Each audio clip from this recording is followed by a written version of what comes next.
क्या जेल जाएगा पूरा लालू परिवार? लोकसभा से पहले इंडिया गठबंधन को लगा झटका। 14 साल पुराने मामले में फंसा लालू परिवार। लोकसभा से पहले खुली 14 साल पुरानी फाइल।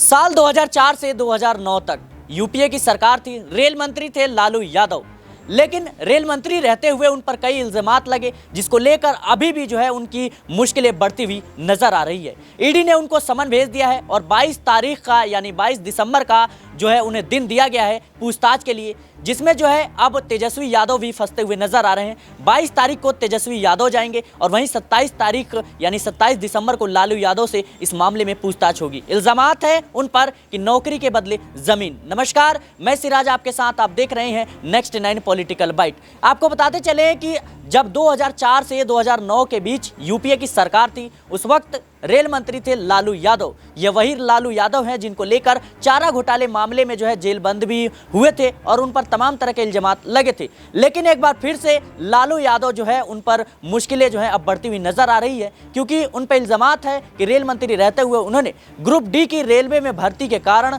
जो है उन्होंने ज़मीन जो है अपने परिवार के नाम किया था और इस मामले में जो है उनके पूरे परिवार का नाम आ रहा है और पूरे परिवार जो है अब इसमें फंसता हुआ नजर आ रहा है। लेकिन इस मामले पर जो है आज विस्तार से बात करेंगे और जानने का प्रयास करेंगे कि क्या ये राजनीति जो है अब एक अलग मोड़ पर जा रही है और इसका क्या परिणाम हो सकता है। लोकसभा चुनाव में जो है अब किस तरीके से देखने को मिलेगा। लेकिन हमारे सहयोगी हमारे साथ जो है अबरारुल हक मौजूद हैं, उनसे हम बात करने का प्रयास करेंगे और यह जानने का प्रयास करेंगे कि क्या जो रेल घोटाला मामला था, जो जॉब फॉर लैंड मामला था, अब उस पे कमर कसना कहीं ना कहीं लोकसभा चुनाव से पहले एक आरजेडी के लिए और तेजस्वी यादव के लिए एक बड़ी जो है मुश्किल या झटका कह सकते हैं।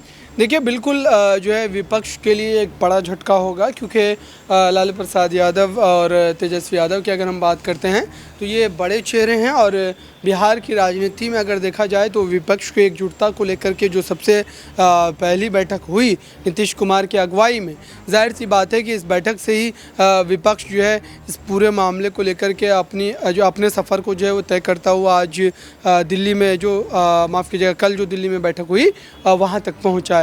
तो मुझे लगता है कि इस पूरे मुद्दे को लेकर के कहीं ना कहीं लालू प्रसाद यादव और तेजस्वी यादव को एक बड़ी जो है मुश्किलों का सामना करना पड़ सकता है। और दूसरी तरफ देखा जाए तो विपक्ष को भी जो है इससे बड़ा झटका लगेगा, क्योंकि विपक्ष जो है एक उम्मीद भरी नज़रों से देख रहा था कि लालू और नीतीश या फिर तेजस्वी यादव की बात करें, ये तमाम ऐसे चेहरे हैं जो इस पूरे मामले पर विपक्ष को एक बड़ी ताकत देंगे। और अगर अभी देखा जाए तो जो लैंड फॉर जॉब वाला मामला है उसमें जो समन भेजा गया है या फिर इसमें जो पेश होने की बात कही जा रही है, ये कहीं ना कहीं एक बड़े झटके के तौर पर देखा जाएगा। इससे पहले भी अगर हम बात करें तो लालू प्रसाद यादव, तेजस्वी यादव, राबड़ी देवी, इन तमाम चेहरों का नाम जो इसमें शामिल था। तो मुझे लगता है कि अभी जो फिर से एक बार इस मामले में ईडी का समन आया है, जाहिर सी बात है कि ये कहीं ना कहीं विपक्ष के लिए एक बड़ी तकलीफ़ को साथ लाया है। जी बिल्कुल, जिस तरीके से कहीं ना कहीं आरजेडी जो है वो बिहार में अच्छी खासी उसकी वोट बैंक है, लेकिन इसी बीच लोकसभा चुनाव से पहले तेजस्वी यादव का कहीं ना कहीं नोटिस मिलना और लालू यादव को नोटिस मिलना, ये साफ तौर पे दर्शाता है कि अब जो है पुराने मामले में जो है कहीं ना कहीं वो फंसते हुए नजर आएंगे। लेकिन इंडिया गठबंधन को भी है अब इससे उम्मीदें जो है उस पर पानी फिरता हुआ नजर आ रहा है। लेकिन आपको क्या लगता है कि लोकसभा चुनाव से पहले जिस तरीके से जो है लालू यादव और तेजस्वी यादव को नोटिस मिला है और उसके बाद हमने विधानसभा चुनाव में भी देखा था कि जितने भी विपक्ष के नेता थे उन पर लगातार जो है तंज कसा जा रहा था, ऐसे में झारखंड के मुख्यमंत्री हेमंत सोरेन, वो भी इंडिया गठबंधन के हिस्सा है और उन पर भी तमाम इल्जामात लग रहे हैं और नीतीश कुमार का भी नाम आ रहा है। क्या लोकसभा चुनाव से पहले जिस तरीके से जो 150 से ज्यादा सांसद यानी 143 या करीब 150 समथिंग जो सांसद है वो निलंबित हुए संसद से, लेकिन क्या लोकसभा चुनाव से पहले जो है जितने भी विपक्ष के नेता हैं इनकी गिरफ्तारी होनी तय है, कहीं ना कहीं किसी मामले में फंसते हुए नजर आएंगे? देखिए, बिल्कुल ये खेल चल रहा है। 2014 के बाद से ही लगातार ईडी जो है इस तरीके की कार्रवाई करती रही है और वो मामला 2019 के बाद और ज़्यादा बढ़ गया है। तो बिल्कुल इसमें सच्चाई है कि आने वाले दिनों में विपक्ष के चेहरों को इस तरीके से परेशान किया जा सकता है और ये बातें विपक्ष लगातार आरोप लगा रहा है कह रहा है कि भारतीय जनता पार्टी की केंद्र की सरकार जो है अपनी सत्ता को बचाने के लिए ईडी का दुरुपयोग कर रही है, ईडी का इस्तेमाल कर रही है और विपक्ष के नेताओं को जानबूझ करके परेशान कर रही है ताकि वो सत्ता में बने रहे। तो मुझे बिल्कुल लगता है कि इस पूरे मामले में कहीं ना कहीं ये स्थिति आने वाले दिनों में और ज़्यादा बढ़ सकती है।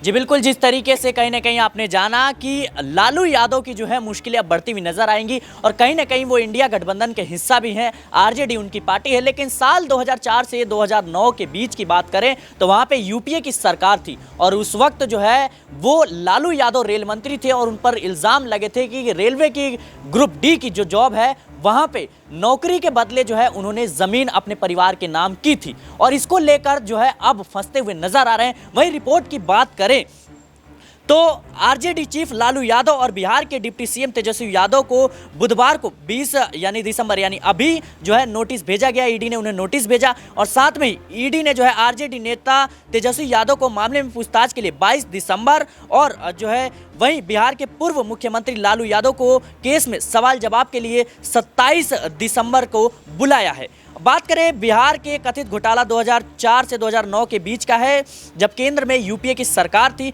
और लालू यादव रेल मंत्री थे। इस मामले में 18 मई 2022 को सीबीआई ने केस दर्ज किया था। आरोप है कि रेल मंत्री रहते हुए रेलवे में कई पदों पर नियमों की अनदेखी करते हुए लोगों की भर्ती की गई। इसकी एवज में बहुत कम दामों पर जो है जमीन पटना, दिल्ली, मुंबई समेत अन्य शहरों में ली गई।